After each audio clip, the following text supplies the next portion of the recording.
bersama podcast edukasi Fakultas Hukum nih. Nah, sebelum itu mungkin saya perkenalkan diri dulu ya teman-teman. Sebelumnya perkenalkan, nama saya Mariska Salsabila, mahasiswa semester 6 nih dari Fakultas Hukum Universitas Pekalongan. Nah, di sini juga telah hadir nih dua teman saya yang dari Fakultas Hukum juga. Mungkin bisa perkenalkan diri dulu, Kak.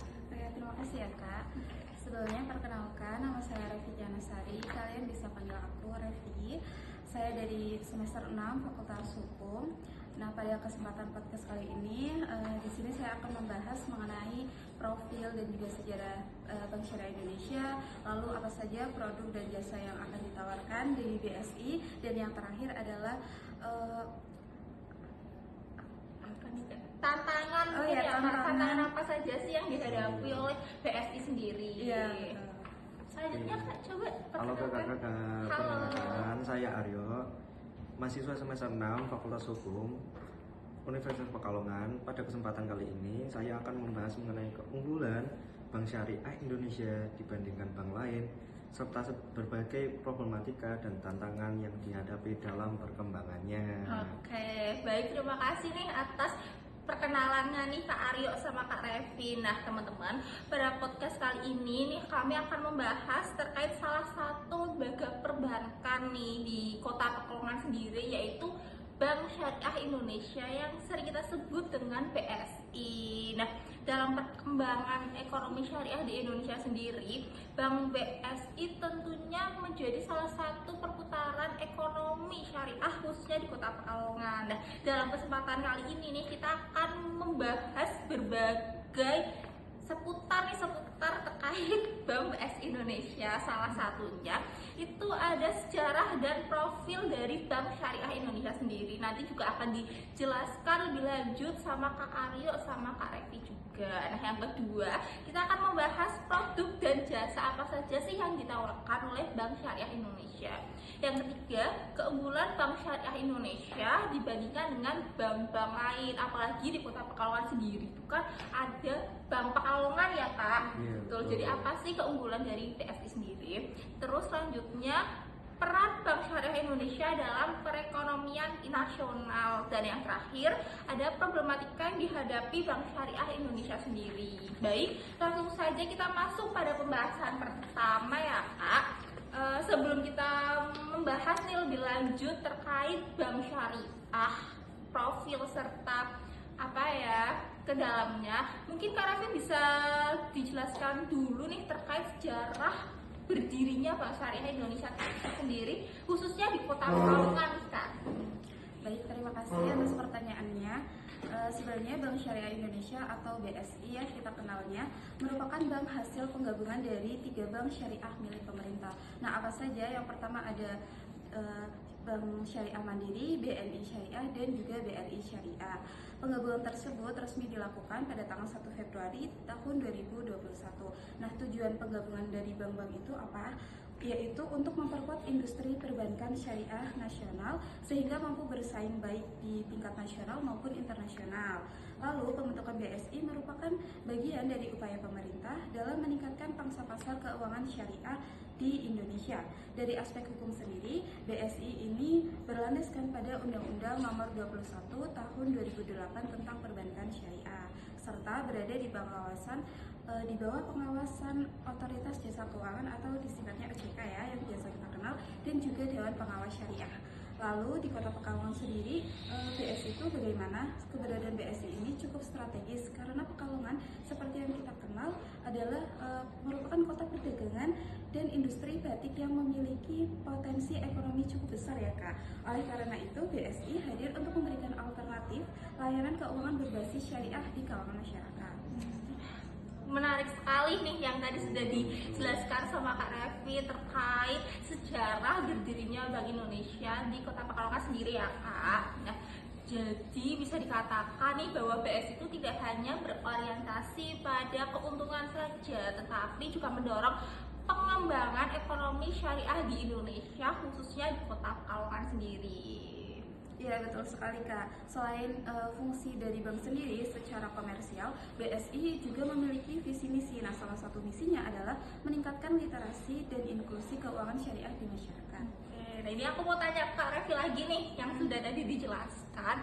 Terus tuh kita masuk ke pembahasan yang kedua nih Kak, terkait produk dan jasa apa saja sih yang ditawarkan oleh Bank Indonesia serta layanan yang dimiliki oleh BSI itu apa saja sih khususnya di kota ini?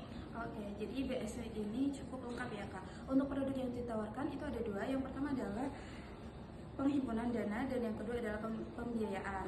Nah, penghimpunan dana ini meliputi ada 5. Yang pertama adalah tabungan BSI, tabungan haji, tabungan pendidikan, deposito syariah dan juga giro syariah. Untuk produk tersebut menggunakan akad wadiah dan juga akad mudharabah. Lalu yang kedua adalah produk pembiayaan. Nah, pembiayaan yang ditawarkan itu ada 5 macam. Yang pertama adalah pembiayaan untuk modal usaha, pembiayaan UMKM, lalu ada pembiayaan investasi, pembiayaan KPR atau rumah atau KPR syariah, lalu ada pembiayaan kendaraan bermotor. Dalam pembiayaan tersebut digunakan akad seperti murabahah, musyarakah dan juga ijarah.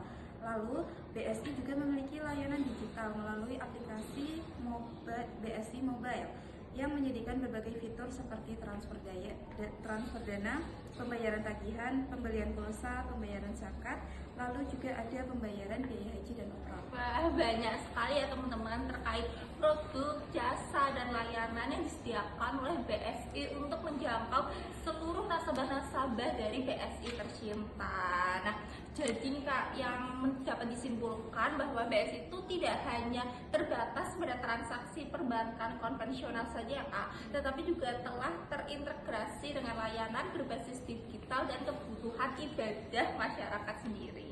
Ya, betul sekali Kak. Hal tersebut adalah menjadi salah satu bentuk inovasi dari BSI sendiri dalam mengikuti perkembangan teknologi dan kebutuhan masyarakat modern. Oke, nah selanjutnya aku ingin tanya nih terkait pendapatnya Kak Aryo terkait Bank Syariah Indonesia sendiri. Nah, menurut pendapat Kak Aryo nih, apa saja sih unggulan Bank Syariah Indonesia dibanding bank-bank lainnya? Terima kasih sebelumnya kakak-kakak. Sebelumnya kan sudah dijelaskan oleh Kak Revi banyak hal tentang Bank BSI tersebut. Menurut saya pribadi terdapat beberapa keunggulan utama yang dimiliki BSI ini. Pertama, BSI menerapkan prinsip syariah yang bebas dari unsur riba, gahar, dan mancir. Yang kedua itu ada BSI menggunakan sistem bagi hasil yang dianggap lebih adil dibandingkan sistem bunga. Terus yang selanjutnya itu yang ketiga, BSI memiliki pengawasan ganda, yaitu pengawasan dari OJK serta Dewan Pengawasan Syariah sehingga aspek kepatuhan syariahnya lebih terjamin.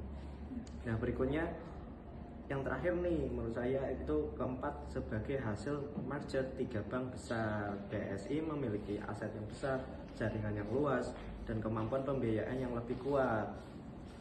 Lalu yang berikutnya itu ada BSI juga telah melakukan transformasi digital sehingga masyarakat dapat mengakses layanan perbankan dengan lebih cepat dan mudah. Oke, nah kalau yang tadi sudah dipaparkan sama Kak Aryo nih, apakah keunggulan tersebut tuh berdampak terhadap tingkat kepercayaan masyarakat? Apalagi banyak rumor-rumor nih Kak terkait nasabah tuh sudah tidak percaya oleh bank-bank, apalagi kasus-kasus yang masih viral kemarin kan Kak. Coba Aryo bisa dijelaskan.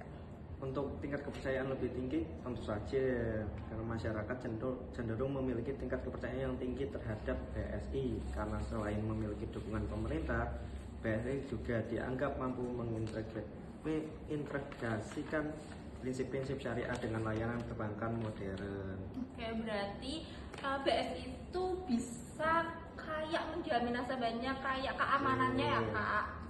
Oke. Untuk lanjut nih ke pembahasan berikutnya mengenai peran bank dalam perekonomian nasional. Nih aku mau tanya nih sekarang sama Kak Revi nih, bagaimana sih peran BSI dalam mendukung pembangunan ekonomi nasional ini? Oke, jadi di bank sendiri ini memiliki beberapa fungsi ya Kak. Ada yang namanya fungsi intermediasi, yaitu menghimpun dana dari masyarakat dan juga menyalurkannya kembali dalam bentuk pembiayaan. BSI memiliki peran penting dalam meningkatkan inklusi keuangan syariah di Indonesia. Selain itu, BSI juga berkontribusi dalam beberapa hal, yaitu mendukung perkembangan UMKM, lalu yang kedua ada mendorong pertumbuhan industri industri halal, dan yang ketiga ada menyediakan akses pembiayaan bagi pelaku usaha. Lalu yang keempat ada mendukung pengembangan ekonomi berbasis syariah, dan yang terakhir membantu pemerintah dalam menjaga stabilitas sistem keuangan. Di Kota Pekalongan sendiri, peran BSI ini cukup signifikan karena dapat membantu pelaku usaha batik ya, terutama di sini kan banyak, terus juga pedagang kecil dan juga sektor usaha mikro memperoleh akses pembiayaan yang sesuai dengan prinsip syariah. Oke, berarti artinya keberadaan BSI itu memiliki dampak yang tidak hanya pada sektor keuangan saja ya Kak, tetapi juga pada pembangunan ekonomi daerah sendiri. Iya benar Kak. Jadi kehadiran BSI dapat menjadi salah satu instrumen dalam meningkatkan kesejahteraan masyarakat serta juga memperluas akses terhadap layanan keuangan syariah di Indonesia. Oke, nah ini pembahasan terakhir nih teman-teman, menurut Kak Aryo nih, menurut pendapat nih Kak Aryo terkait problematika yang dihadapi oleh Bank Syariah Indonesia nih pada saat ini. Oke Kak, ada beberapa tantangan yang masih dihadapi oleh BSI ini untuk saat ini. Sejauh ini kami punya 5 data. Yang pertama itu rendahnya tingkat literasi masyarakat mengenai perbankan syariah. Masih banyak masyarakat yang belum memahami perbedaan antara bank syariah dan bank konvensional. Yang kedua, itu ada persaingan dengan bank konvensional dan bank digital yang semakin kompetitif. Lalu ketiga, itu ada kebutuhan untuk terus meningkatkan kualitas layanan digital agar dapat memenuhi kebutuhan masyarakat yang semakin bergantung pada teknologi. Lalu berikutnya yang keempat itu adanya resiko pembiayaan bermasalah yang dapat mempengaruhi kesehatan bank apabila tidak dikelola secara optimal. Lalu yang terakhir itu ada tantangan dalam meningkatkan pangsa dan pasar perbankan syariah yang hingga saat ini masih lebih kecil dibandingkan perbankan konvensional. Berarti tantangan yang dihadapi oleh Bank Syariah Indonesia itu masih sangat banyak sekali ya Kak. Terus bagaimana sih upaya untuk mengatasi tantangan-tantangan yang tadi sudah Kak Aryo sebutkan itu? Menurut saya, pertama itu diperlukan peningkatan edukasi kepada masyarakat mengenai konsep perbankan syariah itu sendiri, pengembangan inovasi produk, peningkatan kualitas sumber daya manusia, serta optimasi transformasi digital agar BSI dapat terus berkembang dan bersaing secara sehat dalam industri perbankan nasional. Oke, baik teman-teman, dari pembahasan kita hari ini dapat disimpulkan nih bahwa Bank Syariah Indonesia sendiri merupakan salah satu bank syariah terbesar di Indonesia, khususnya sudah ada cabangnya di Kota Pekalongan yang memiliki peran penting dalam pengembangan ekonomi nasional. Nah, BSI sendiri memiliki sejarah yang kuat, produk dan layanan yang sangat beragam, keunggulan berbasis pada prinsip syariah, serta kontribusi yang signifikan terhadap pembangunan ekonomi. Namun demikian, BSI juga masih menghadapi berbagai tantangan yang perlu diatasi melalui inovasi dan peningkatan literasi pada masyarakatnya sendiri. Mungkin terima kasih nih pada Kak Aryo dan Kak Revi yang sudah sharing nih informasi terkait Bank Syariah sendiri. Nah, mungkin dari podcast kali ini nih dapat bermanfaat bagi teman-teman semua, khususnya Fakultas Hukum di Universitas Pekalongan sendiri. Terima kasih, semoga pembahasan ini dapat menambah wawasan kita tentang perbankan syariah yang ada di Indonesia, terutama BSI. Terima kasih juga untuk kakak-kakak atas informasinya, juga seperti yang diucapkan oleh Kak Mariska. Semoga podcast ini bermanfaat bagi para pendengar, khususnya mahasiswa Fakultas Hukum di Universitas Pekalongan. Nah, saya dalam pemandu acara kali ini mohon maaf nih jika ada salah-salah kata atau informasi yang kurang. Kami pamit undur diri ya Kak. Wassalamualaikum warahmatullahi wabarakatuh.